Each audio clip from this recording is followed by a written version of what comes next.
magacaygu waxaa la Cabdiraxmaan Yuusuf Xaaji Xuseen qabiil ahaana waxaan nin bahar samaa taariikhdu markay ahayd 2005 baan waxaanu samaynay birkadan haddaanu nahay beesha bahar same birkadan aanu samaysanay walaalaha iyo Cumar Maxamuud aanu tolnahayna kuwa xaggan geestan koonfurta naga xigtay samaysteen halkana dadku isagoo xoolo dhaqataa wada deganaan jiray dabadeedna khilaaf baa galay birkadahan iyo samaysinkooda dagaal baa dhacay markay ahayd 2006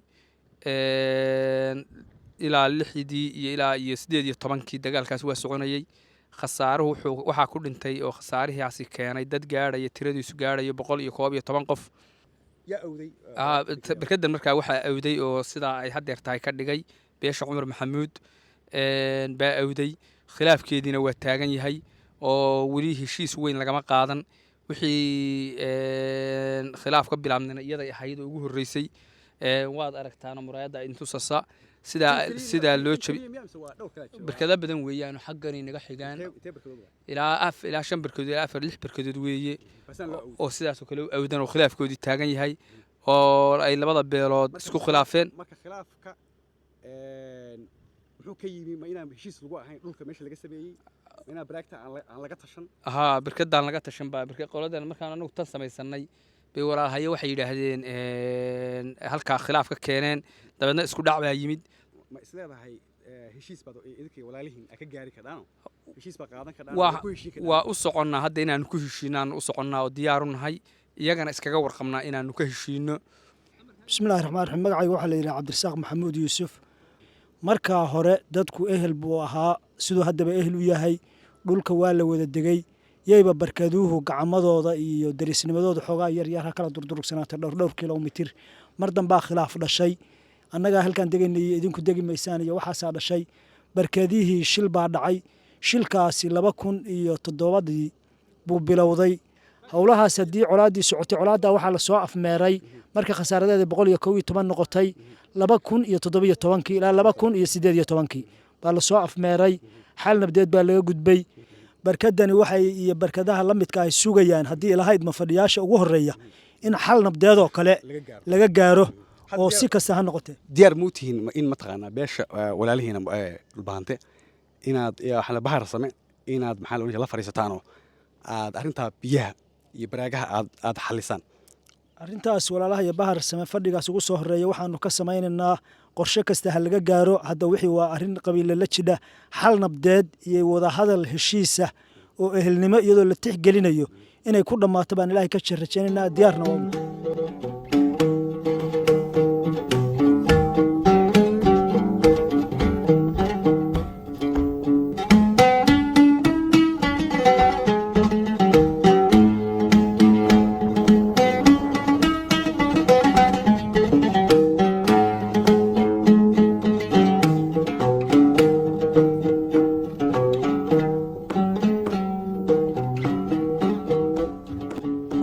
hadalleedmo inaynu hadeer hawshii farsamo ahaan inaynu toos aynu u guda gallo marka insha Allah aan ku bilaabayaa su'aasha waxaynu isla garanay in biyaha inaynu wadaagno inaynu raali ku nahay biyi raali waa ku nahay oo qof walba qalbigiisa inuu raali ku yahay waa warkaba taagna hadaynu taab isla maaligna laakiin waxa wali dhiman sidee baynu biyihi u wadaagaynaa su'aasha aan waqti suudiir waxay tahay biyihii inaan wadaagna raali baan ku nahay laakiin sidee baynu u wadaagaynaa marka insha Allah waxaan ku bilaabayaa midigtan ku bilaabayaa haddana waxaan idin cadaynaynaa inaan si wadaaga oo heshiis ah wixii naloo qabto raali isaga nahay inaan u wadaagno biyaha wax caqabada oo ay nagu keenayaan biyihii naloo keenaa hadday yihiin kuwa booyad lagu sido sida u habban oo ugu gacalo badan baan u wadaagaynaa u wada cabaynaa hadday yihiin matooro naloo sameeyo sida u habban baan u wadaagaynaa ugu gacalo badan waan isku kalsoonnaa haddii beri wax dhex mareen labadan reer waa heshiiyeen waxay ka qaateen wixii dhex mareen nabad bay ka qaateen wax kasta oo bay diyaar u yihiin horumar iyo nabadgelyada iyo wanaagga ka shaqaynayaan diyaar u nahay wax kasta oo nala ka dhaxaysiiyana waa ku heshiin doonaa annagoo nidaam iyo guddi iyo u samaysanana qaab aanu ku wadaagno dad isku dhaqan ahoo is-af yaqaano oo isku weligood wada taagnaa intaas baanu nahay haddii xagga beesha bahar same xaggeeda laga qodana annaga iyo walaalaha iyo cumar maxamuud waa wada cabbanaa nidaamna waa u samaysanana haddii deegaanka cumar maxamuud laga sameeyana waa wada cabbanaa nidaamna waa u samaysanana sidaa odayaasha igu horreeyey ay ka hadleen oo u sheegeen horta biyuhu sidooda meel kastaa joogeenna waa la wada cabbaa waana loo heshiis in la cabbo meel biyo ku jiraan oo ummadda qaybna loo diido ay oon ku joogto qaybna ay ku joogto biyaheeda cabtaa ma jirto labada dhannan kasta noqoto biyuhu waa cabis waxaanuna heshiis aanu ku nahay kuna faraxsannahay dhan kasta oo biyaha laga qodo meel kasta oo laga helo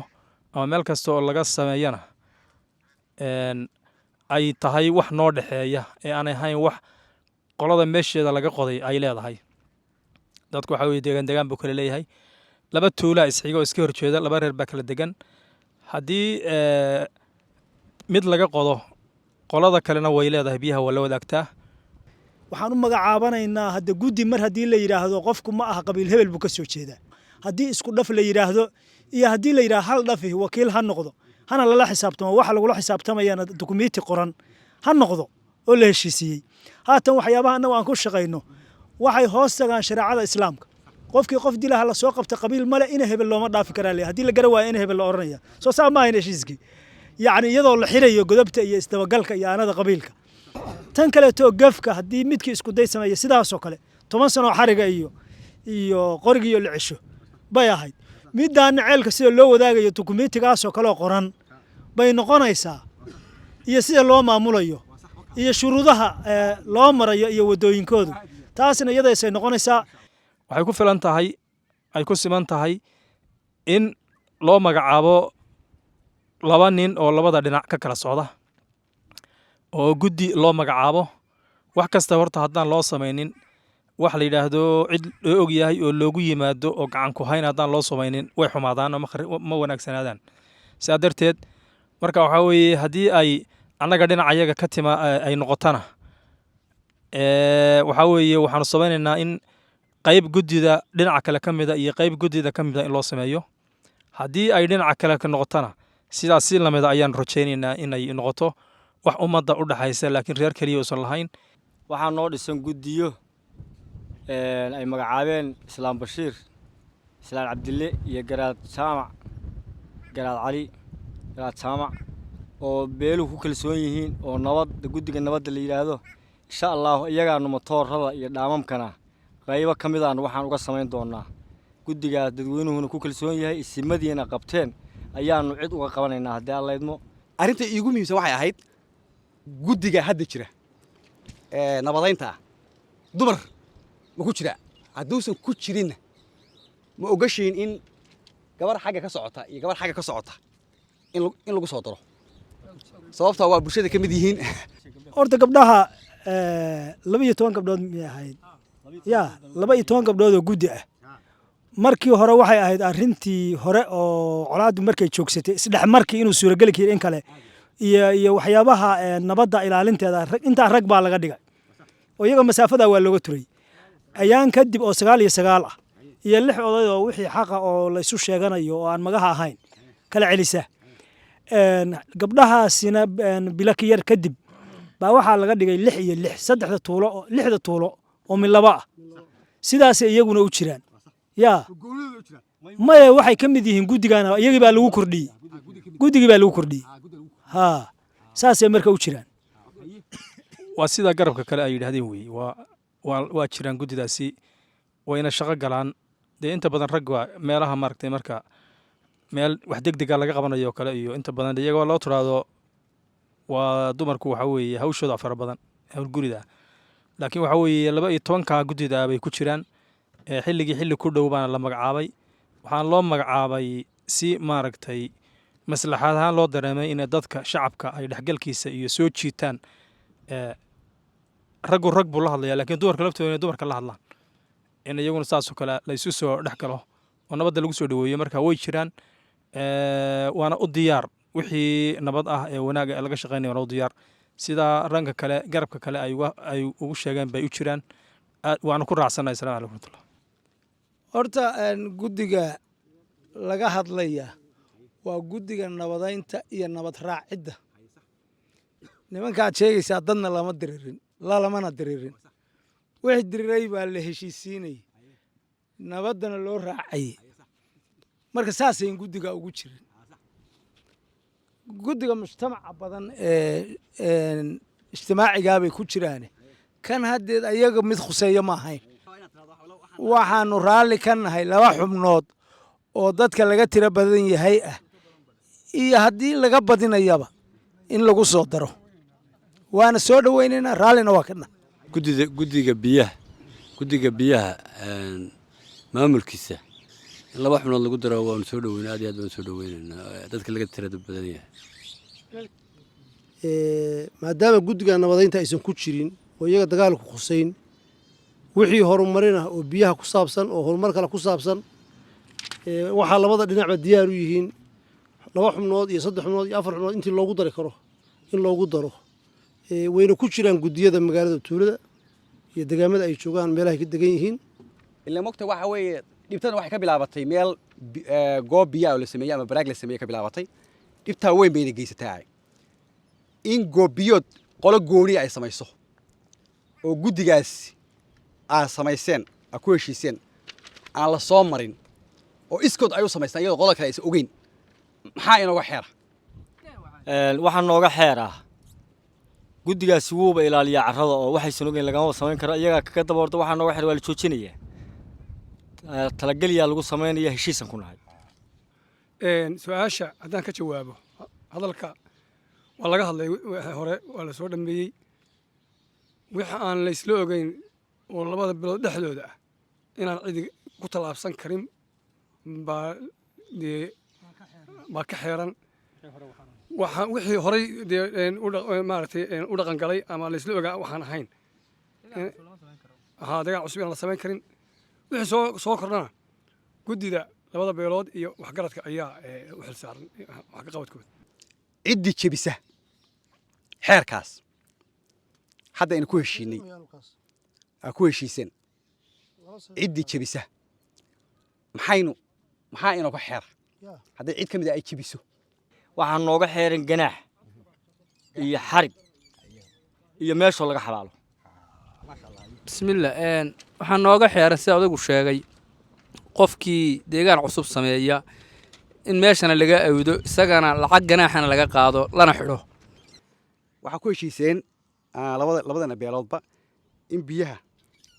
inaad biyaha wadaagtaan si siman oo nabada in wixii biyo ah ama goob biyo ah oo laga sameeyo labada docba midkood laga sameeyo inaad iyagana wadaagtaan oo wada cabtaan oo qolada markaas laga sameeyo docdooda ay mas-uuliyadda qaadaan inay qolada kale ay biyahaas wax ka wadaajiyaan waxaan ku heshiinay inaan la samayn karin goob biyood aan raalli laga wada ahayn labada beelood ka wada ahayn waxaana kaga heshiinay haddii la sameeyo in la burburiyo in la burburiyo qofkii sameeyena ganaax iyo xarig la isugu daro marka waxaan sidoo kale ku heshiinay in guddiga hadda jira si aynu guddiyo fara badan aynu sameeyo aad ba u fiicanta taas in guddiga hadda jira ay mas-uul ka noqdaan arrinta biyaha oo wixii biyo la xiriira ee labada beelood soo mara in iyagu ay kala xaaltamaan waxaa sidoo kale ku heshiinay in gabdho hadda ay sheegteen in gabdhihii guddiga ku jiray laftigooda oo labada qaybood ka socday 6 gabdhood oo xagga iyo 6 gabdhood oo xagga ay guddiga ay ka mid yihiin sidoo kalena in 2 xubnood xubin xagga ah iyo xubin xagga ah oo dadka laga tira badan yahay ku soo dartaan waxaanu sidoo kale ku heshiinay in heshiiskeenna ay budug u ahaado shareecada islaamka iyo heshiiska hore labada beelood u dhexeeyey oo nabadaynta ahaa intaasaan ku heshiinay aad baa u mahadsantihiin insha allah waan idinku mahad celinaya maxaa inaad aqbasheen inaad isku timaadaan inaad maxaa la odhan jiray wada hadashaan inaad go'aamadan aad ku heshiisaan insha allah iyagoo daabacan oo qoran oo diyaarsan insha allah ayaan samayn doona nabadoonka insha allah inaan usoo dhiibna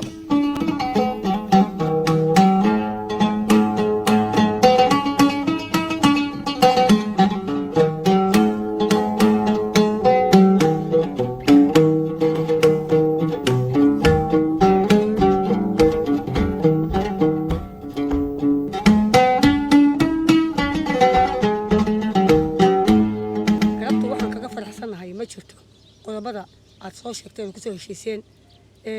dagaal waxa ka wanaagsan nabad alxamdulillahi rabbil caalamiin waan wada cabi doonaa waan wada cabaynaa haddana nabad badan baad soo aragteen oo noo muuqata meeshaan waanu dagaalanay waana heshiin raalli baanu ku nahay biyaha meeshiina loo ka dhigaba anagoo haddaan biyo helayna biyo iyo baad iyo wax muxuu ahayta wax qabasho iyo wax walba waa u baahana iyo nabad iyo raalli baanu ka nahay raalli baanu ka nahay waa ku taageeraynaa nabad baanu ugu taageeraynaa